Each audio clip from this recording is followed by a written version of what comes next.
Welcome to the Quarantine Files, and now your host, Nick Seth Smith.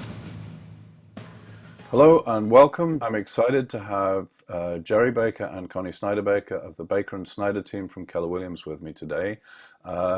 Jerry and Connie are real estate past masters and experts. So I'm really excited to have them talk about both the current state of the market and how COVID has affected them.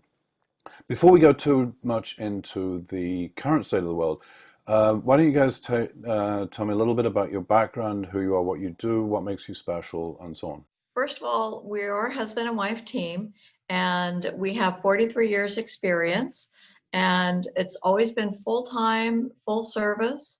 We specialize in the representation of buyers and sellers, and we service most of Southern California. What's the current state of the real estate market? Obviously, we've seen huge turmoil in the stock market. How has the real estate market responded, and what's the current situation? With the current interest rates being kind of as low as it's been in many, many years, the market is actually very brisk. There's a lot of activity, a lot of buyers out there looking to do business and to buy property. I've heard Connie saying a lot that there's a lack of inventory. I guess that makes it into a buyer's market, does it? In some ways, yes. The inventory is heavier in the higher prices. It's very, very low in the entry level. Right. And up to $1 million, there just isn't much. So then, with the market still being brisk and with obviously interest rates being low, how has COVID changed your business? For one thing, probably the biggest change for us is that a lot of the items that we used to do face-to-face, we don't do face-to-face anymore. There's a lot of Zoom meetings, a lot of virtual. We also have a lot of forms that we used to sign in person. They're usually signed electronically now. And there are certain protocols that are in place. For instance, when we show a property now, we always have to show it with face masks, right, hand sanitizer, booties and gloves, and additional paperwork that's saying that we're meeting all of those protocols. Right. So do you have to have people sign waivers and so on before they can go into a property, just to, acknowledge the fact that there's some element of risk that they're in public?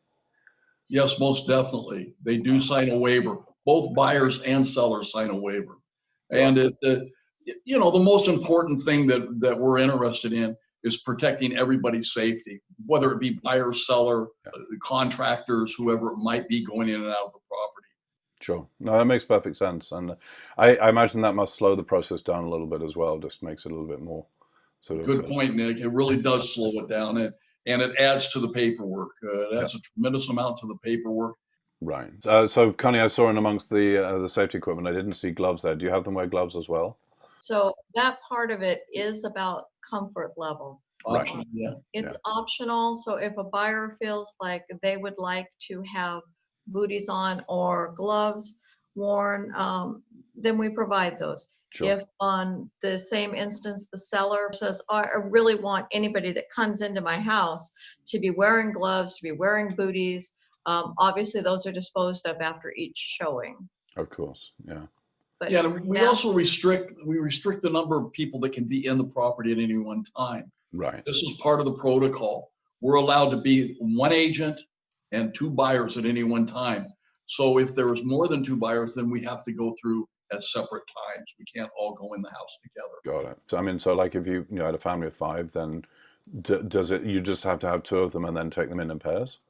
You have to have two go in and then come out, and then have another two go in and then come out, and then have the last one go in, if there was a party of five. Right. Do you often deal with parties like that, or is it mostly that you're dealing with couples and individuals? We'll deal with parties like that when they bring their children, but of course, a lot more now they're not bringing their children. No, so, but we do have once in a while where you might have a teenage child that wants to see what bedroom they would have, what color it is, how it looks, help them choose the bedroom. So there are certainly times where that's something we will do. Sure. So then, how are you representing buyers during COVID? Tell me a little bit about what's changed, what's new for the way that you represent them. It's more time consuming to set up appointments. Every appointment, every property they go in, they have to sign a separate form that then has to go to the seller for signature. Once the seller signs that, they send it back to us, then the appointment can be set up. Up until that point, there are no appointments and no access to the property. Now, there are those few properties out there that the seller won't even allow anybody in. And on those particular properties, everything is done remotely or virtually. It changes a lot when we go to make the offer. Most of our offers are now made with signing over the computer, but most things are done with DocuSign. Got it. How do you then deal with notarizing? Because I don't think you can notarize with DocuSign, can you?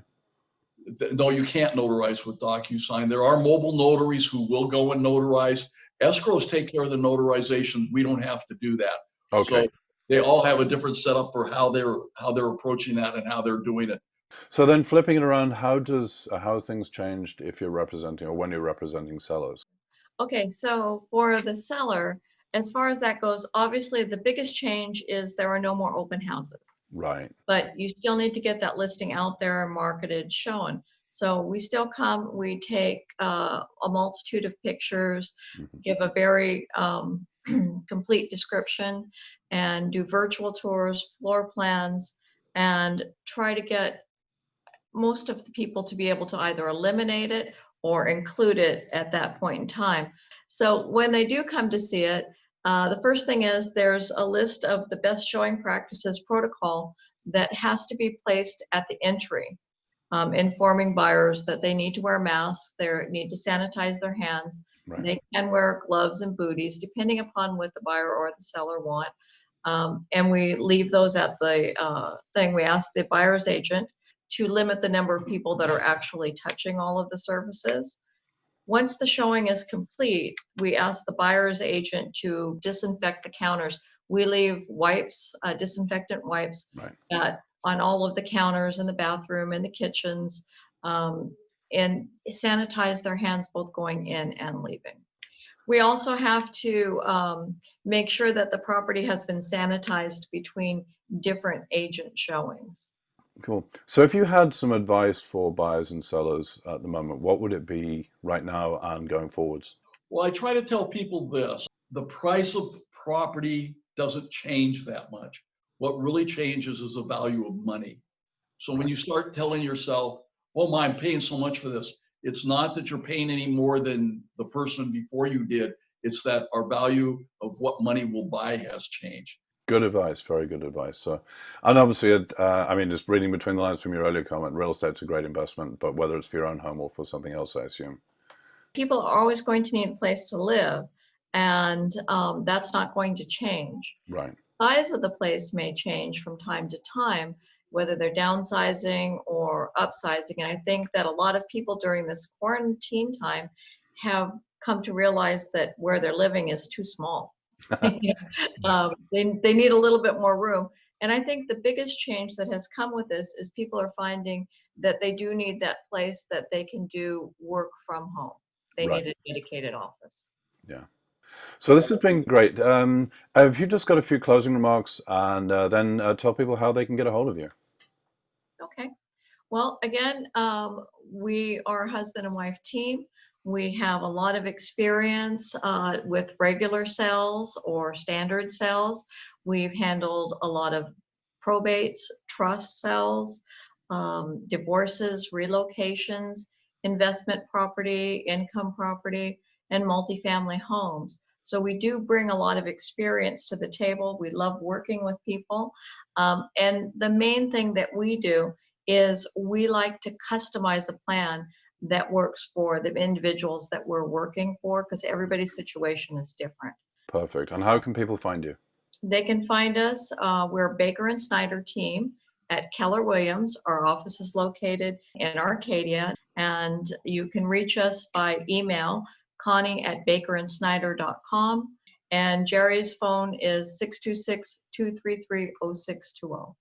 Perfect. And we'll put all of that in the description to the video Great. as well.